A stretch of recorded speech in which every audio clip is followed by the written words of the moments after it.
Victoria মহারানী।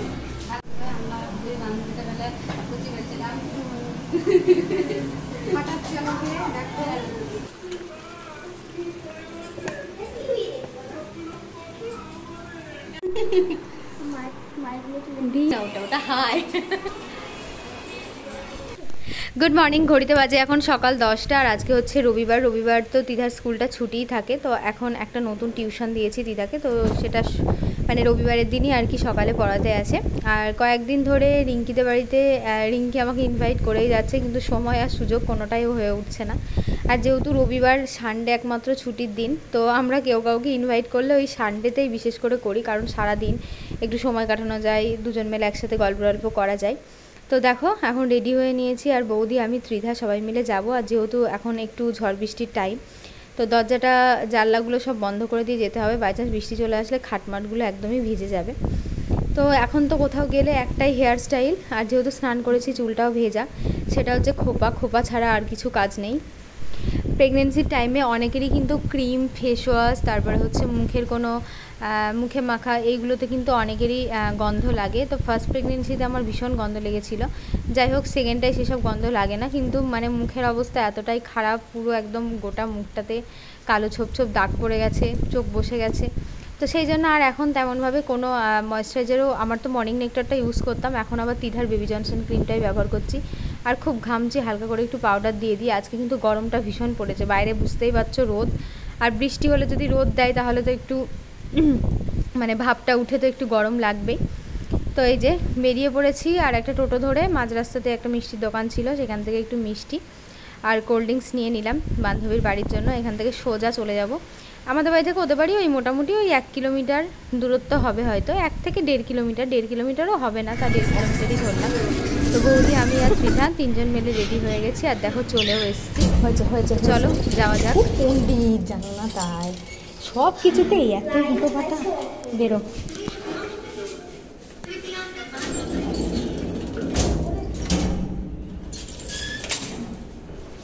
আর Victoria মহারানী। দরজাটা ভালো করে লাগানো হয়নি। এখান থেকে এইটুকুনি টোটোতে আসতে গিয়ে মনে হচ্ছে গরমে পুরো ঘেমে গেছি, আর এখন স্ট্যান্ড ফ্যানের সামনে বসে একদম মানে মনে হচ্ছে সুখে শান্তিতে হাওয়া খাচ্ছি আর কি। তো খানিকটা পরে ও আর কি শানের আর কি পড়া ছিল, তো ওর জন্য ছেলেকে আনতে গেছিলো, আমরা একটু বসেছিলাম। তো এখন এসে সকালের একদম মানে আমাকে আসতে বলেছিল সকাল 8টার মধ্যে, কিন্তু ত্রিধার যেহেতু পড়া ছিল, তো সেই জন্য আমি আর আসতে পারিনি, তো ওই জন্য একটু বেলা করে এসেছি। পুরো একদম ঘুগনি টুগনি বানিয়ে দেখো সমস্ত কিছু রেডি করে রেখেছে, তো ও ভাজছে আর আমি বেলে দিচ্ছি। দুজন মিলে হাতাপাতি করে নিলে একটু সুবিধা হবে। তা আমি বলেছিলাম যে দুজন মিলে একসাথেই গিয়ে করব, তাও অনেকটা কাজ এগিয়ে রেখেছে, সমস্ত সবজি টবজি টুটে একদম পুরো একদম রেডি করে রেখে দিয়েছে। তো এই যে ফুলকো একদম গরম গরম লুচি ভাজা হচ্ছে, আর ভিডিও মানে ক্যামেরাটা করে দিচ্ছে হচ্ছে আমার বৌদি। তো খুব একটা ওর বাড়িতে আসলে এতটাই গল্প করতে ব্যস্ত হয়ে যায়, তেমনভাবে কিন্তু খুব একটা ভিডিও করা হয় না। তো যাই হোক আজকে কিন্তু মোটামুটি তাও ভালোই টুকটাক ভিডিও করেছি ওর বাড়ির। যেহেতু অনেকটা আগে ময়দাটা মেখে রাখা, আর একসাথে লেচিগুলো বানিয়ে রাখা হয়েছে, আর ময়দাটাও একটু নরম নরম ছিল, তো সেই জন্য একটার সাথে একটা লেগে গেছে, ওই জন্য আবার হাত দিয়ে ছাড়িয়ে আবার গোল গোল করে নিতে হচ্ছে। আর তিধার স্নান ওই ঘরে গিয়ে আর কি মানে স্নান বেরিয়ে গেল, ওর নাম হচ্ছে শান। এই যে ওদের এই ঘরে বসে বসে দুজন মিলে এখন লুডো খেলতে লেগেছে, দুই বন্ধু আর বান্ধবী মিলে, দুজন মিলে।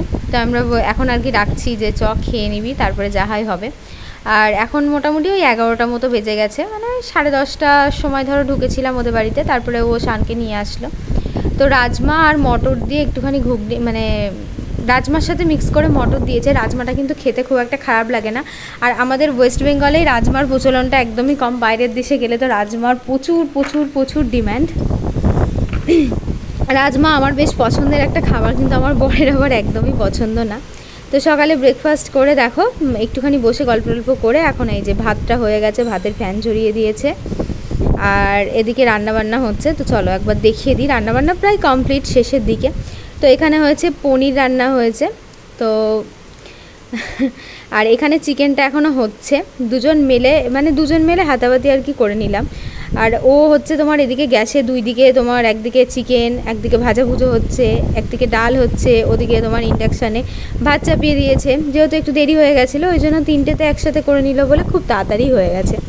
তো চিকেনটা একদম ঢাকা দিয়ে দিয়ে কষা কষা করে রান্না হবে, সেই জন্য গ্যাসটা বাড়াচ্ছি না, একদমই কমিয়ে দিয়েছি, ঢাকা দিয়ে দিচ্ছি। আর এদিকে দেখো ডাল করেছে, তার সাথে হচ্ছে শাক ভাজা, কাঁকরুল ভাজা, কুঁদরি ভাজা, আর হচ্ছে ভেন্ডি ভাজা, আর এখানে হচ্ছে আলু সিদ্ধ। আমাদের ওই দিকে মানে আমাদের নবগ্রামের ওই সাইডের মানুষকে, মানে আমি আমার শ্বশুরবাড়ির দিককার আর ওর শ্বশুরবাড়ি আমার শ্বশুরবাড়ি একই জায়গাতে, একটুখানি ডিস্টেন্স, মানে একই জায়গাকার মানুষ। তো ওই দিকে না ভীষণ আলু সিদ্ধ খাওয়ার প্রচলন, মানে দুপুরে যতই রান্না বান্না হোক না কেন, আমি আমার শ্বশুরবাড়িতেও দেখেছি। তবে আমার বিয়ের পরেই আলু সিদ্ধ দেওয়ার প্রচলনটা আমাদের বাড়িতে কমেছে। তো আমার শাশুড়িমাকে দেখতাম মাছ মাংস ডিম যাই রান্না হোক না কেন আলু সিদ্ধটা দিত। তো আমি বলতাম মা তুমি আলু সিদ্ধ কেন দুপুরের ভাতে দিচ্ছ? বলছে এখানে সবাই দেয়। তো তারপরে আমার বিয়ের পর থেকেই ওটা বন্ধ হয়েছে, একমাত্র নালতের শাক হলেই আলু সিদ্ধ দেওয়া হতো, কারণ নালতের শাক যেমন পাট শাকের মতো হয় ওটা খেতে, তো ওইটার সাথে আলু সিদ্ধ দিয়ে খেতে না খুব ভালো লাগে। তো দুপুরে খাওয়া দাওয়ার পরে অনেকটা টাইম শুয়ে বসে গল্প করেছি, আর এখন মোটামুটি ঘড়িতে 5:30 বেজে গেছে। মুষলধারে বৃষ্টি হচ্ছে, বান্ধবী একটু চা বানিয়েছে, চায়ের সাথে একটু মুখরোচক কিছু খাওয়ার জন্য। এখানে দেখো ও পটেটোর কি একটা বেশ, যাই হোক নামটা আমি ভুলে গেছি, আমি এটা কোনো দিন খাইও নি, ফার্স্ট টাইম আজকে ট্রাই করব। তো এইগুলো হচ্ছে তোমার ফ্রিজ আপ করে রাখতে হয়, দোকান থেকেই নিয়ে এসেছে। আর মাঝে মধ্যে একটু সন্ধ্যাবেলার টাইমে ভেজে, আর কিছু দেখবে এই সময় না আর বানাতে ইচ্ছা করে না।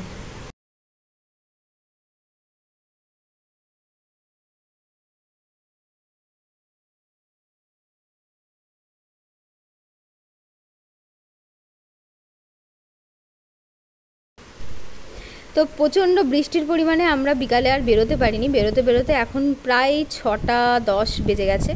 তো ও বললো চল একটু ছাদ থেকে ঘুরিয়ে আনি, কারণ তুই তো অনেকবারই এসছিস, বৌদি যেহেতু এসছে প্রথমবার, তো বৌদিকে একটু দেখিয়ে নিয়ে আসি।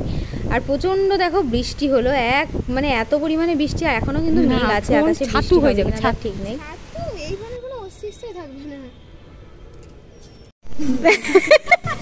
আসছি তাহলে, হ্যাঁ যাও, হ্যাঁ চল যা। তো ওখান থেকে বাড়ি চলে এসেছিলাম, আর বাড়ি আস্তে আস্তে দেখতে পাচ্ছ যেমন অন্ধকার লাগছে, এতটা কিন্তু এখনও বেলা আছে, মানে বেলা আছে আর কি, 7টায় সন্ধে হয় যেহেতু, খুব মেঘ করেছিল বলে একদম অন্ধকার হয়ে গেছিলো। তারপরে বাড়ি এসে এই যে এখন দুধটাকে গরম করছি, দুধ গরম করতে করতে আমার মেয়ের আবার একটু কফি খেতে ইচ্ছা করেছে। আর কফি জিনিসটা না খুব লোভনীয় টাইপের, চাটা আমার একদমই পছন্দ হয় না, কিন্তু কফি খেতে আবার ভীষণ ভালো লাগে। তো মেয়ে বললো মা একটুখানি কফি বানাও, তা আমি বলছি চল তাহলে 3জন মিলেই বানাই, সবাই মিলে খাবো। তো 1 প্যাকেট ছিল দিয়েছি, আর বাদবাকি যেটুকুনি ছিল ঝেড়ে ঝুড়ে দিয়ে দিলাম। ফালতু দেখবে কফি হালকা করে রেখে দিলে কিন্তু একদম জমাট বেঁধে যায়, মানে শক্ত হয়ে যায়, সেটা আর খাওয়া যায় না। আগে বড় বড় কাচের কোটোতে কফি আনা হতো, এখন আর খাওয়া হয় না বলে আনা হয় না। এমনিতে চা কফিটা প্রেগনেন্সিতে যতটা সম্ভব অ্যাভয়েড করা যায় ততটাই ভালো। আর এখানে দিদা দেখো, দিদার প্রজেক্টের কিছু জিনিস বানাচ্ছে, মানে কারেন্ট নেই, কারেন্ট চলে গেছে, পুরোপুরি অন্ধকার। তো ওদের স্কুল থেকে বলেছে এই যে মানে বুকসের মধ্যে কিছু টুকটাক এগুলো বাচ্চাদের অনেক অ্যাক্টিভিটিটাকে মানে অনেক করে আর কি। তো কীভাবে গোল করতে হবে, তারপরে কাটতে হবে, তারপর সেটাকে ভাঁজ করতে হবে, ফোল্ডিং করতে হবে, মানে সমস্ত কিছু শিখিয়েছে। আর সুন্দর সুন্দর এই যে ছোটো ছোটো এটা পাখির ঠোঁট লাগাতে হবে, লেজ লাগাতে হবে, এখনও অনেক কাজ আছে।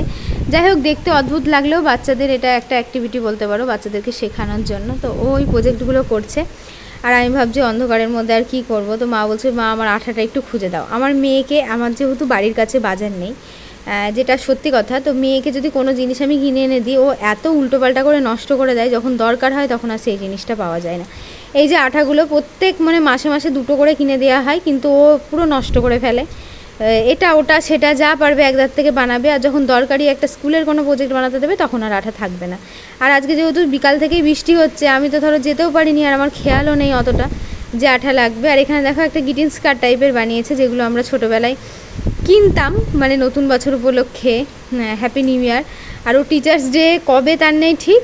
আর এখানে দেখো একটা বানিয়েছে, এগুলো স্যাররা বলেছিল যে মানে টেবিলের ওপর বই রাখে, তো এবার মাটিতে ডাইরেক্ট ব্যাগটা না রেখে একটা এরকম কার্ডবোর্ড টাইপের ডিজাইন করে বানাবে, যেটা দিয়ে আর কি যেটার উপরে ব্যাগটাকে রাখবে, তাহলে কোনো ধুলো টুলো লাগবে না।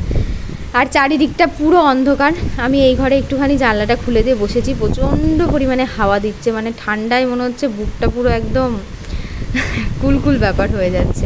আর আমার কাছে এখন ঠান্ডা মানে তো ভীষণই ভালো ব্যাপার, যতই কাদা হোক কষ্ট হোক তাও মনে হয় যেন ঠান্ডা থাকুক, কারণ গরম পড়লে একদম কাজকর্ম করতে পারি না, বুকের মধ্যে হাঁসফাঁস হাঁসফাঁস করে। তো আজকের ভিডিওটা এখানেই শেষ করছি। সবাই খুব ভালো থেকো, সুস্থ থেকো, সাবধানে থেকো। নেক্সট একটা ভিডিওতে আবার